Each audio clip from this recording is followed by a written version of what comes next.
శ్రోతలు కూడా మాతో పాటు సమాధానాలు ఊహించడానికి ప్రయత్నిస్తే ఇంకా మజాగా ఉంటుంది. వారా అకాడమీకి స్వాగతం. మీరు పోటీ పరీక్షలకు సిద్ధమవుతున్నట్లయితే ఈ వీడియో మీరు తప్పక చూడాలి. ఈరోజు వీడియోలో నేను యూపీఎస్సీ, ఏపీపీఎస్సీ మరియు టీజీపీఎస్సీ నుండి 15 అత్యంత పునరావృతమయ్యే భారతీయ పాలిటీ, చరిత్ర, పీవైక్యూలు, ఎంసీక్యూలను కవర్ చేస్తాను. సరే, మరి ఏమాత్రం ఆలస్యం చేయకుండా మనం మొదటి ప్రశ్నలోకి వెళ్ళిపోదాం. రైట్. మన ప్రయాణంలో మొదటిది, మన లిస్ట్లో 191వ ప్రశ్న చూద్దాం. ఇందాక మనమనుకున్న రాజధాని మార్పు గురించే ఇది. బెంగాల్ నవాబులలో ఒకరు తమ రాజధానిని ముర్షిదాబాద్ నుండి ముంగేరుకు మార్చారు. ఇక్కడ ఆప్షన్స్ ఏంటంటే ఏ. అలీవందీ ఖాన్, బి. సిరాజుద్దౌలా, సి. మీర్ జాఫర్, డి. మీర్ ఖాసిం. అసలీ నిర్ణయం తీసుకున్నదెవరు? ఇక్కడ ఆ నిర్ణయం తీసుకున్నది ఆప్షన్ డి, మీర్ ఖాసిం. మనమిందాక ఆఫీస్ డెస్క్ అనాలజీ మాట్లాడుకున్నాం గదా, ఇతని పరిస్థితి సరిగ్గా అదే. అంటే ముర్షిదాబాద్లో బాస్ల టార్చర్ ఎక్కువైందంటారా? ఖచ్చితంగా. ముర్షిదాబాద్లో ఉంటే ప్రతిదానికి బ్రిటిష్ ఈస్ట్ ఇండియా కంపెనీ వాళ్లు వేలు పెడుతున్నారని అతనికి అర్థమైంది. వాళ్ళు దస్తక్ అంటే ఉచిత వ్యాపార పాసులు అన్నమాట. వాటిని ఇష్టమొచ్చినట్లు దుర్వినియోగం చేస్తున్నారు. వాళ్ళని అడ్డుకోవడానికి ఇతనికి స్వేచ్ఛ లేదు. ఓ, అందుకే వాళ్ళ కళ్ళు గప్పడానికి ఊరు మార్చాడు. అవును. వారి కనుసన్నల నుండి తప్పించుకోవడానికి రాజధానిని వ్యూహాత్మకంగా సురక్షితమైన ముంగేర్ అంటే ప్రస్తుత బీహార్ ప్రాంతానికి మార్చాడు. అక్కడికి వెళ్ళాక సైన్యాన్ని ఆధునీకరించడం, ఏకంగా ఫిరంగుల కర్మాగారం పెట్టడం మొదలుపెట్టాడు. దీన్ని ఈజీగా గుర్తుపెట్టుకోవడానికి ఒక ట్రిక్ ఉంది. Qasim quit Murshidabad and move to Munger. భలే ట్రిక్ ఇది. కాసిం క్విట్ ముర్షిదాబాద్. మరి మిగతా ముగ్గురు పాలకులకు ఆ ఆలోచన రాలేదంటారా? సిరాజుద్దౌలా అయితే ఏకంగా బ్రిటిష్ వారితో యుద్ధమే చేశాడు కదా. చేశాడు, కానీ అతను రాజధానిని వదిలి వెళ్లాల్సిన అవసరం రాలేదు. ఎందుకంటే అప్పటికి ప్లాసీ యుద్ధం జరగలేదు. కాబట్టి బెంగాల్ నవాబు చేతిలోనే పూర్తి పవరుండేది. ఇక అలీవర్దీ ఖాన్ కాలంలో కూడా పరిస్థితులు నవాబు కంట్రోల్లోనే ఉన్నాయి. అంటే ఆప్షన్ సిలో ఉన్న మీర్ జాఫర్ సంగతేండి? మీర్ జాఫర్ ప్లాసీ యుద్ధం తర్వాత బ్రిటిష్ వారు కూర్చోబెట్టిన కీలుబొమ్మ. అతనికి రాజధాని మార్చే ధైర్యం కానీ స్వేచ్ఛ కానీ లేవు. మీర్ ఖాసీంకి మాత్రమే ఆ అవసరం ఏర్పడింది. చాలా స్పష్టంగా వివరించారు. ఇప్పుడు 192వ ప్రశ్న చూద్దాం. 18వ శతాబ్దంలో జరిగిన కీలక యుద్ధాల కాలక్రమం గురించి ఎప్పుడూ కన్ఫ్యూజన్ ఉంటుంది కదా శ్రోతలకి. అంబూర్ యుద్ధం, ప్లాసీ యుద్ధం, వాండివాష్ యుద్ధం, బక్సర్ యుద్ధం, ఈ 4 యుద్ధాలు ఏ క్రమంలో జరిగాయి? దీనికి సరైన జవాబు ఆప్షన్ బి. ఇవి భారతదేశాన్ని వలసవాదులు ఎలా ఆక్రమించారో తెలిపే ముఖ్యమైన దశలన్నమాట. సరైన క్రమం గుర్తుపెట్టుకోవడానికి ఏపీడబ్ల్యూబి అనే మెమరీ ట్రిక్ వాడొచ్చు. ఏపీడబ్ల్యూబి అంటే ముందుగా ఏ ఫర్ అంబూర్ కదా. అవును. మొదట 1749లో అంబూర్ యుద్ధం జరిగింది. ఇది రెండవ కర్ణాటక యుద్ధంలో భాగం. ఆ తర్వాత 1757లో పీ ఫర్ ప్లాసీ యుద్ధం. ఇక్కడ రాబర్ట్ క్లైవ్ మోసంతో సిరాజుద్దౌలాను ఓడించి బెంగాల్లో కంపెనీ కాలు మోపేలా చేశాడు. అంటే అప్పటికీ వాళ్ళు కేవలం ఒక కాలు మాత్రమే మోపారు, ఇంకో కాలు ఇంకా బయటే ఉందన్నమాట. కరెక్ట్గా పట్టుకున్నారు. ఇక మూడవది డబ్ల్యూ ఫర్ వాండివాష్ యుద్ధం. ఇది 1760లో జరిగింది. ఇది ఎందుకంత కీలకమంటే ఇక్కడే బ్రిటిష్ వారు ఫ్రెంచ్ వారిని పూర్తిగా చిత్తుచేసి ఇండియాలో వాళ్ళకి ఇంకెలాంటి రాజకీయ భవిష్యత్తు లేకుండా చేశారు. ఓ, అంటే కాంపిటీషన్ను సైడ్ చేసేశారు. ఇక చివరేది బీ ఫర్ బక్సర్ కదా. అవును. 1764లో బక్సర్ యుద్ధం. ప్లాసీలో దొడ్డిదాని గల్లించిన బ్రిటిష్ వాళ్లు బక్సర్లో మాత్రం మొఘల్ చక్రవర్తి, అవధ్ నవాబు మరియు మీర్ ఖాసింల ఉమ్మడి సైన్యాన్ని డైరెక్ట్ యుద్ధంలో ఓడించారు. దీంతో అఖండ భారతానికి తామే బాస్ అని నిరూపించుకున్నారు. అద్భుతం. అంబూర్లో మొదలైన వాళ్ల ఆట బక్సర్తో పీక్స్కి వెళ్ళిపోయిందన్నమాట. ఇప్పుడు 193వ ప్రశ్నలోకి వెళదాం. ఇక్కడ 3 స్టేట్మెంట్స్ ఉన్నాయి. అందులో సరైనది ఏదో చెప్పాలి. స్టేట్మెంట్ 1, మూడవ పానిపట్ యుద్ధంలో అహ్మద్ షా అబ్దాలీ ఇబ్రహీం లోడీని ఓడించాడు. స్టేట్మెంట్ 2, మూడవ మైసూర్ యుద్ధంలో టిప్పు సుల్తాన్ చనిపోయాడు. స్టేట్మెంట్ 3, ప్లాసీ యుద్ధంలో నవాబు సిరాజుద్దౌలా ఓటమి కోసం మీర్ జాఫర్ ఇంగ్లీష్ వారితో కుట్ర చేశాడు. ఈ మూడింటిలో సరైన జవాబు ఆప్షన్ బి. అంటే స్టేట్మెంట్ 3 మాత్రమే వాస్తవం. ప్లాసీ యుద్ధంలో మీర్ జాఫర్ నమ్మకద్రోహం చేశాడు అనేది జగమెరిగిన సత్యం. మిగతా 2 స్టేట్మెంట్స్ పూర్తిగా తప్పు. ఎందుకు తప్పు? స్టేట్మెంట్ 1లో పానిపట్టులో అబ్దాలీ పోరాడాడన్నది నిజమే కదా? పోరాడాడు, కాని 3వ పానిపట్ యుద్ధం 1761లో అహ్మద్ షా అబ్దాలీకి మరియు మరాఠాలకు మధ్య జరిగింది. ఇబ్రహీం లోడీకి అసలు సంబంధమే లేదక్కడ. అరే, ఇబ్రహీం లోడీ మొదటి పానిపట్టు యుద్ధంలో కదా ఓడిపోయింది. అవును, 1526లో బాబర్ చేతిలో ఓడిపోయాడు. 100 ఏళ్ల తేడా ఉందిక్కడ. ఇక స్టేట్మెంట్ 2 చూస్తే టిపు సుల్తాన్ చనిపోయింది 3వ మైసూర్ యుద్ధంలో కాదు.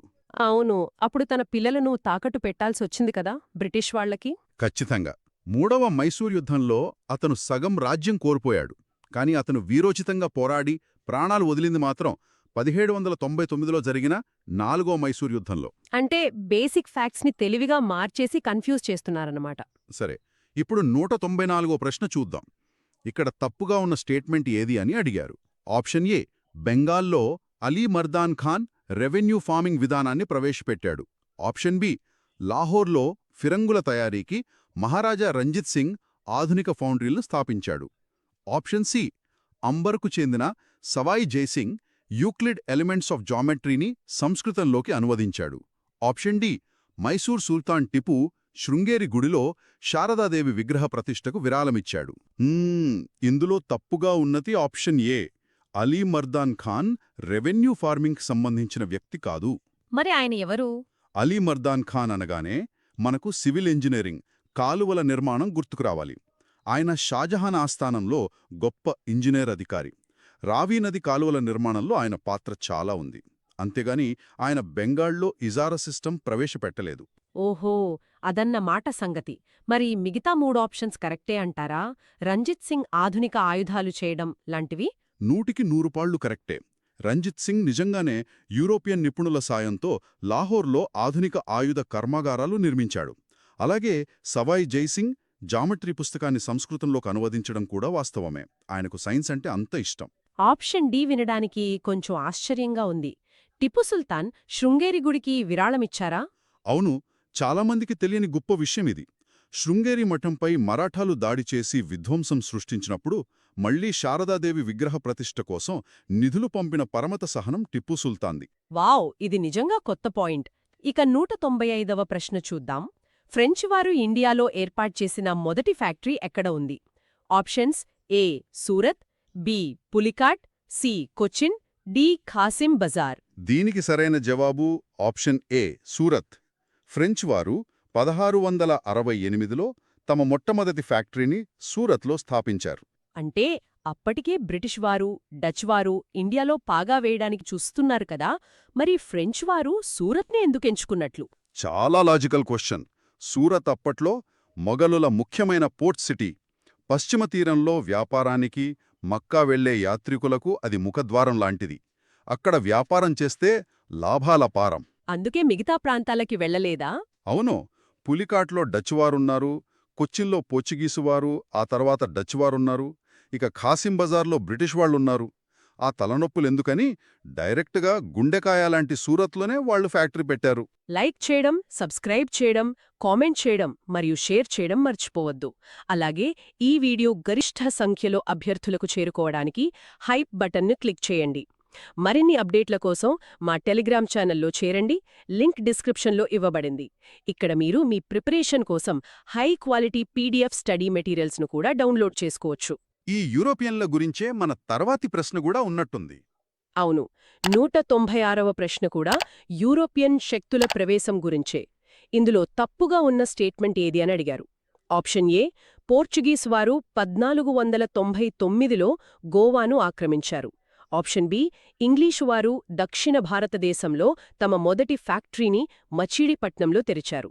ఆప్షన్ సి, తూర్పు భారతదేశంలో ఇంగ్లీష్ కంపెనీ 1633లో ఒరిస్సాలో తమ మొదటి ఫ్యాక్టరీని తెరిచింది. ఆప్షన్ డి, డూప్లే నాయకత్వంలో ఫ్రెంచ్ వారు 1746లో మద్రాసును ఆక్రమించారు. ఏది తప్పు? ఇందులో ఆప్షన్ ఏ ఖచ్చితంగా తప్పు. పోర్చుగీస్ వారు 1499లో గోవాను ఆక్రమించలేదు. వాస్కోడగామా 1498లోనే వచ్చాడు కదా, మరి వెంటనే ఆక్రమించలేదా? రాలేదు. వాస్కోడగామా కాలికట్ చేరుకున్న మాట వాస్తవమే. కానీ వాళ్ళు గోవాను ఆక్రమించడానికి ఇంకొన్ని ఏళ్లు పట్టింది. అఫోన్సో డి అల్బుకెర్క్ నాయకత్వంలో బీజాపూర్ సుల్తాన్ నుండి గోవాను వాళ్లు లాక్కుంది 1510లో, 1499లో కాదు. ఓ అదన్నమాట క్యాచ్. మరి మిగతా ఆప్షన్స్ అంతా కరెక్టేనా? అవును, మిగతావన్నీ చారిత్రక వాస్తవాలే. బ్రిటిష్ వారు మచిలీపట్నంలో 1611 ప్రాంతంలో అడుగుపెట్టారు. ఒరిస్సాలోని హరిహర్పూర్లో 1633లో ఫ్యాక్టరీ పెట్టారు. ఇక ఫ్రెంచ్ గవర్నర్ డ్యూప్లే తన తెలివితేటలతో మొదటి కర్ణాటక యుద్ధం సమయంలో 1746లో మద్రాసును చాలా ఈజీగా ఆక్రమించాడు. క్లియర్. ఇప్పుడు 197వ ప్రశ్న చూద్దాం.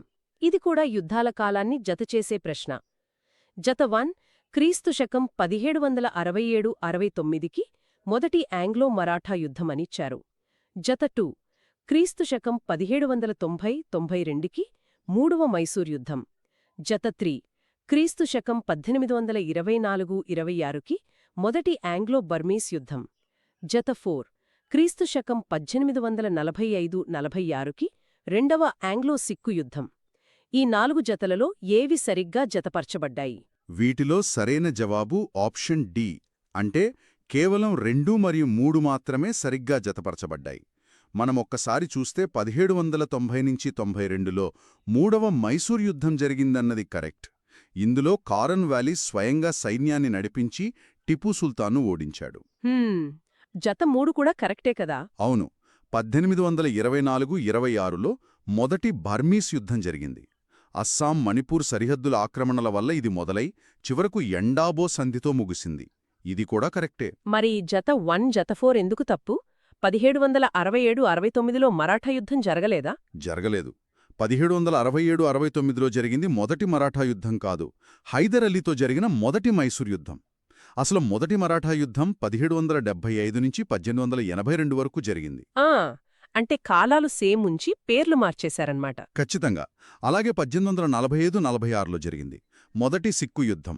మహారాజా రంజిత్ సింగ్ చనిపోయాక పంజాబ్లో వచ్చిన అస్థిరతను చూసి బ్రిటిష్ వాళ్లు ఆడిన నాటకమదు. కాని అక్కడ రెండవ ఆంగ్లో సిక్ యుద్ధమని ఇచ్చారు, అందుకే అది తప్పు. భలే లాజికల్గా ఎలిమినేట్ చేశారు. ఇప్పుడు 198వ ప్రశ్న.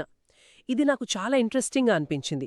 1765లో దివానీ హక్కులు పొందిన తర్వాత బ్రిటిష్ వారు మొదటిసారిగా ఏ పర్వత జాతితో, అంటే ఏ మౌంటైన్ ట్రైబ్తో పరిచయం ఏర్పరచుకున్నారు? గారో, ఖాసీ, కుకీ లేక తిప్పెరన? దీనికి సరైన జవాబు ఆప్షన్ బి, ఖాసీ గిరిజనులు. బక్సర్ యుద్ధం తర్వాత 1765లో బెంగాల్, బీహార్, ఒడిషాలో పన్ను వసూలు చేసే దివానీ హక్కులు వాళ్లకి దక్కాయి కదా. ఆ తర్వాత వారు తమ వాణిజ్య అవసరాల కోసం, ముఖ్యంగా సైన్యాన్ని త్వరగా తరలించడానికి సిల్హట్ నుండి అస్సాంకి ఒక రోడ్డు నిర్మించడం మొదలుపెట్టారు.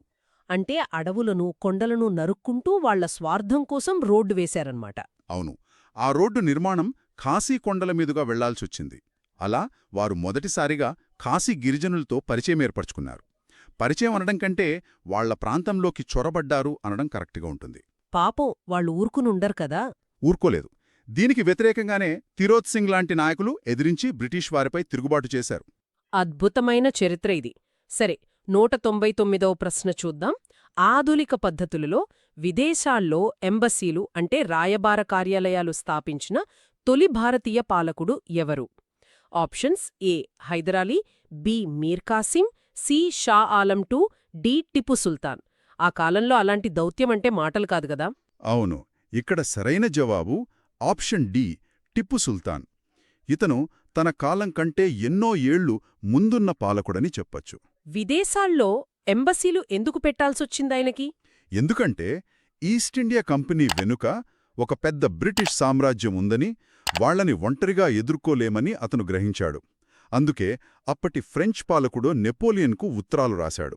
ఫ్రాన్స్, ఒట్టోమన్ సామ్రాజ్యం మరియు ఆఫ్ఘనిస్తాన్ లాంటి దేశాలకు తన అధికారిక రాయబారులను పంపాడు.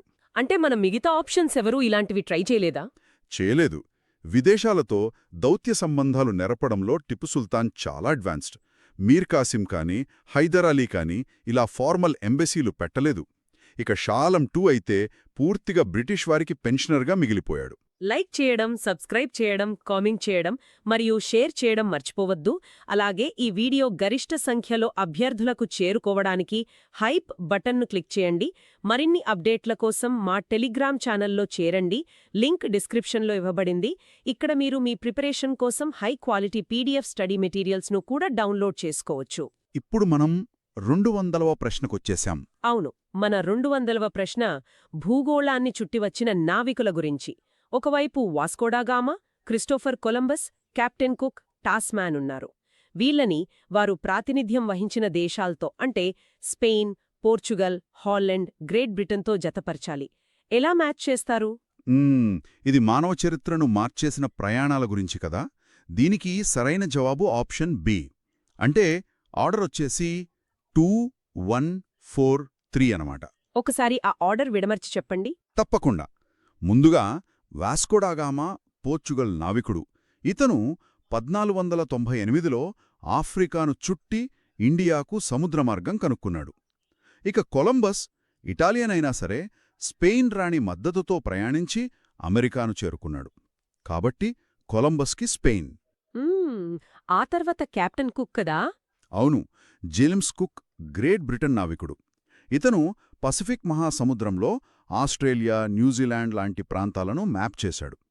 ఇక చివరిగా టాస్మెన్, హాలండ్ అంటే డచ్ నావికుడు. ఇతని పేరు మీదుగానే టాస్మేనియా అనే ప్రాంతానికి ఆ పేరొచ్చింది. భలే ఎక్స్ప్లెయిన్ చేశారు. ఇప్పుడు 201వ ప్రశ్న. ఇది కొంచెం డీప్ సబ్జెక్ట్. రెహ్నుమాయ్ మజ్దయాసన్ సభ స్థాపకులలో లేని వ్యక్తి ఎవరు? Option 1 Dadabhai Naoroji, option 2 Syed Ahmed Khan, option 3 పుర్దోమ్జీ నౌరోజీ, ఆప్షన్ 4 ఎస్ఎస్ బెంగాలీ. ఇందులో ఒకరు ఈ సభకు సంబంధించినవారు కాదు. ఇక్కడ ఆడ్ మ్యాన్ అవుట్ ఎవరంటే ఆప్షన్ 2 అయిన సయ్యద్ అహ్మద్ ఖాన్. ఎందుకు? ఆయన ఈ సభలో మెంబర్ కాదా? కాదు. ఎందుకంటే అసలు ఈ రెహ్నుమాయ్ మజ్జాసన్ సభ అనేది 1851లో పార్సీ మతస్థుల సామాజిక, మతపరమైన సంస్కరణల కోసం స్థాపించబడిన సంస్థ. పార్సీలలో విద్యను ప్రోత్సహించడానికి, మూఢనమ్మకాలు తొలగించడానికి దాదాబాయి నౌరోజీ, ఫుర్దోమ్జీ నౌరోజీ మరియు ఎస్ఎస్ బెంగాలీ కలిసి దీనిని స్థాపించారు. ఓహ్, అంటే సయ్యద్ అహ్మద్ ఖాన్ గారికి దీనికి సంబంధం లేదన్నమాట. ఖచ్చితంగా లేదు. సయ్యద్ అహ్మద్ ఖాన్ గొప్ప ముస్లిం మత సంస్కర్త. ఆయన ముస్లింలలో ఆధునిక విద్యను ప్రోత్సహించడానికి అలీగఢ్ ఉద్యమాన్ని ప్రారంభించారు. కాబట్టి ఆయనకి ఈ పార్సీ సంస్కరణల సభతో సంబంధమే లేదు. చాలా క్లియర్ డిస్టింక్షన్. ఇప్పుడు 202వ ప్రశ్న చూద్దాం. 1880లో సర్ రిచర్డ్ స్ట్రాచీ నేతృత్వంలో ఏర్పడిన ఫ్యామిన్ ఎంక్వైరీ కమిషన్, అదే కరువు విచారణ కమిషన్, తీసుకువచ్చిన ప్రధాన విధాన మార్పు ఏమిటి? ఆప్షన్ 1 ఆహార సహాయం అందించడంలో ప్రభుత్వ బాధ్యత పెరగడం, ఆప్షన్ 2 కరువును అరికట్టడానికి ఫ్రీ మార్కెట్ విధానంపై దృష్టి, ఆప్షన్ 3 సార్వత్రిక పబ్లిక్ డిస్ట్రిబ్యూషన్ సిస్టమ్ ప్రవేశపెట్టడం, ఆప్షన్ 4 మౌలిక సదుపాయాల అభివృద్ధికి ప్రాధాన్యత. ఇందులో ఏది కరెక్ట్?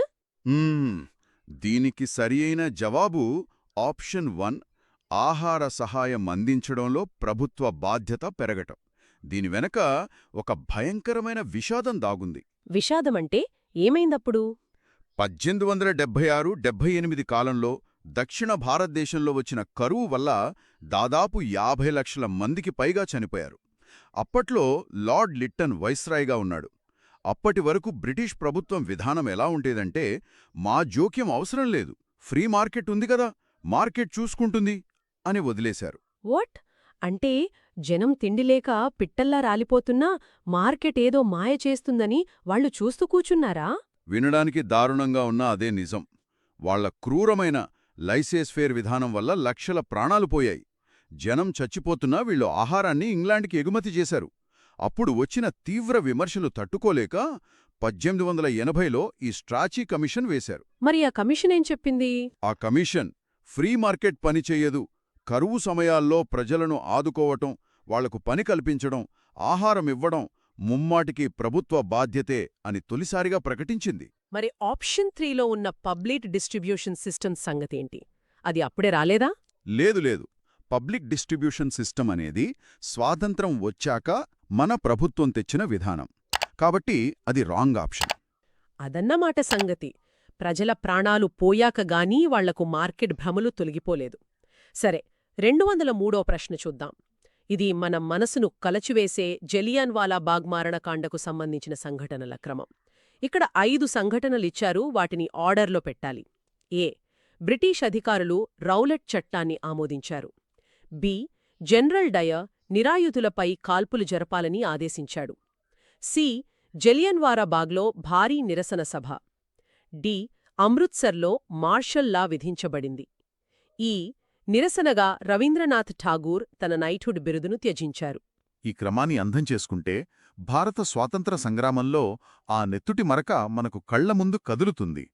సరైన క్రమం ఆప్షన్ 2 ఏ, సి, బి, డి, ఈ. అంటే ముందుగా ఏ. రౌలట్ చట్టంతో మొదలైందనమాట. 1919 మార్చి నెలలో బ్రిటిష్ వారు విచారణ లేకుండా ఎవరినైనా జైల్లో పెట్టే చీకటి చట్టం రౌలట్ యాక్ట్ తీసుకువచ్చారు. సత్యపాల్ కిచ్లు లాంటి నాయకులను అరెస్టు చేశారు. దానికి వ్యతిరేకంగా ఏప్రిల్ 13న వైశాఖి పండుగ రోజున జలియన్వాలా బాగ్లో జనం శాంతియుతంగా సభ అంటే సి పెట్టుకున్నారు. ఆ తర్వాతే కదా ఆ దారుణం జరిగింది. కరెక్ట్. అప్పుడే ఆ రాక్షసుడు జనరల్ డయర్ వచ్చి ఎలాంటి ముందస్తు హెచ్చరిక లేకుండా ఆ అమాయకులపై కాల్పులు జరిపాడు. అంటే బి అనమాట. ఆ మారణకాండ తర్వాత ప్రజల ఆగ్రహాన్ని అణచివేయడానికి ఏప్రిల్ 15న పంజాబ్లో మార్షల్లా డి విధించారు. మరి నైట్హుడ్ బిరుదెప్పుడు త్యజించారు? ఇంత దారుణం జరిగినందుకు కన్నీరు మున్నీరైన రవీంద్రనాథ్ ఠాగూర్ మే 30న వైస్రాయ్కి లేఖ రాస్తూ తన నైట్హుడ్ బిరుదును త్యజించారు. ఇది జరిగిన పూర్తి క్రమం. లైక్ చేయడం, సబ్స్క్రైబ్ చేయడం, కామెంట్ చేయడం మరియు షేర్ చేయడం మర్చిపోవద్దు. అలాగే ఈ వీడియో గరిష్ట సంఖ్యలో అభ్యర్థులకు చేరుకోవడానికి హైప్ బటన్ను క్లిక్ చేయండి. మరిన్ని అప్డేట్ల కోసం మా టెలిగ్రామ్ ఛానల్లో చేరండి. లింక్ డిస్క్రిప్షన్లో ఇవ్వబడింది. ఇక్కడ మీరు మీ ప్రిపరేషన్ కోసం హై క్వాలిటీ పీడీఎఫ్ స్టడీ మెటీరియల్స్ను కూడా డౌన్లోడ్ చేసుకోవచ్చు. ఇక మన అనాలిసిస్ చివరి దశకు చేరుకుంటున్నాం.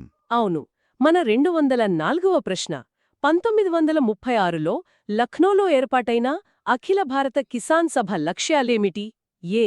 రైతులు మరియు వ్యవసాయ కార్మికుల హక్కుల కోసం పోరాడటం. బి. ఫ్యాక్టరీలలో మెరుగైన పని పరిస్థితుల కోసం డిమాండ్ చేయడం. సి. భూ సంస్కరణలు మరియు భూ పంపిణీ కోసం వాదించడం. డి. స్వాతంత్ర్య పోరాటంలో జాతీయ కాంగ్రెస్కు మద్దతివ్వడం. వీటిలో వారు దేనికోసం పనిచేశారు? వాళ్ల పేర్లోనే కిసాన్ అనుంది కదా, దీన్ని బట్టే మనం ఆన్సర్ని ఈజీగా గెస్ చేయొచ్చు. దీనికి సరైన జవాబు ఆప్షన్ 4 అంటే ఏ, సి మరియు డి మాత్రమే. అంటే బి కరెక్ట్ కాదంటారా? ఫ్యాక్టరీ కార్మికుల గురించి వాళ్ళు పట్టించుకోలేదా? పట్టించుకోలేదు అని కాదు, అది వాళ్ల పరిధిలోకి రాదు.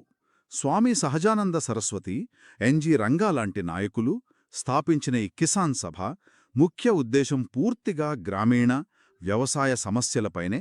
జమీందారీ వ్యవస్థను వ్యతిరేకిస్తూ రైతుల హక్కుల రక్షణ కోసం పోరాడటం అంటే కరెక్ట్. మరి సి మరియు డి ఎలా కరెక్ట్ అయ్యాయి? అలాగే భూమి లేని వాళ్లకు భూమి పంచాలని, భూ సంస్కరణల కోసం వాదించటం సి కూడా వాళ్ల లక్ష్యమే. ప్రారంభంలో కాంగ్రెస్తో కలిసి జాతీయ స్వాతంత్ర్యోద్యమంలో పాల్గొనటం డి కూడా కరెక్టే. కాని ఫ్యాక్టరీ కార్మికుల పరిస్థితుల గురించి వాళ్లు డిమాండ్ చెయ్యలేదు. మరి పారిశ్రామిక కార్మికుల కోసం ఎవరు ఫైట్ చేశారు అప్పట్లో? వాళ్ల కోసం అప్పటికే all India trade union Congress, అదే ఏఐటియుసి పనిచేస్తోంది. అందుకే ఆప్షన్ బి తప్పు. క్లియర్. ఇక మన ఆఖరి ప్రశ్న 205. భారత విభజనకు సంబంధించిన సంఘటనల క్రమాన్ని గుర్తించాలి. ఇది మన చరిత్రలో చాలా క్లిష్టమైన సమయం. ఏ. మౌంట్ బ్యాటన్ ప్లాన్ ప్రకటన. బి. ముస్లిం లీగ్ ద్వారా direct action day. C. India Pakistan మధ్య రాడ్క్లిఫ్ లైన్ గీయడం. డి. బ్రిటిష్ పార్లమెంట్ ద్వారా ఇండియన్ ఇండిపెండెన్స్ యాక్ట్ ఆమోదం. వీటి సరైన క్రమం ఏమిటి?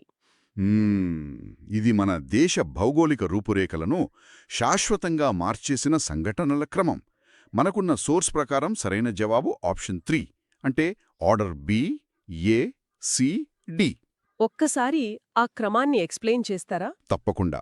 ముందుగా ఆగస్టు 1946లో ప్రత్యేక పాకిస్తాన్ డిమాండ్ చేస్తూ జిన్నా డైరెక్ట్ యాక్షన్ డేకు పిలుపునిచ్చాడు. ఇది ఆప్షన్ బి. ఇది కలకత్తాలో ఘోరమైన ఊచకోతకు దారితీసింది.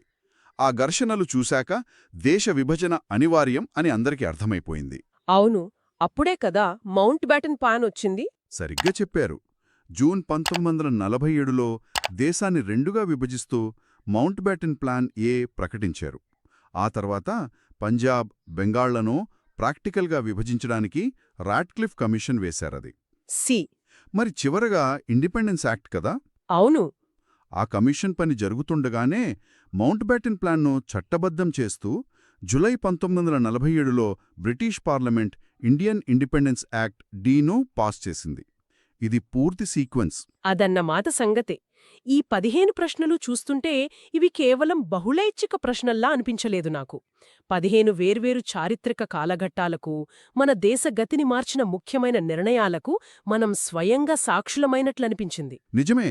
మనం షో ప్రారంభంలో అనుకున్నట్టుగా ఒక మీర్ ఖాసిం తన రాజధానిని మార్చడం కావచ్చు, ఒక కరువు వచ్చినప్పుడు ఫ్రీ మార్కెట్ బూటకమని స్ట్రాచీ కమిషన్ నిర్ణయం తీసుకోవడం కావచ్చు, లేదా టిపు సుల్తాన్ విదేశాలకు రాయబారులను పంపిన ముందుచూపు కావచ్చు. ఆనాటి ఆ నిర్ణయాల ప్రకంపనలు ఈనాటికి మనకు వినిపిస్తూనే ఉన్నాయంటారు. 100%. అవి కేవలం చరిత్ర పుస్తకాల్లో అక్షరాలు కాదు, మన వర్తమానాన్ని నిర్మించిన పునాదులు. ఖచ్చితంగా.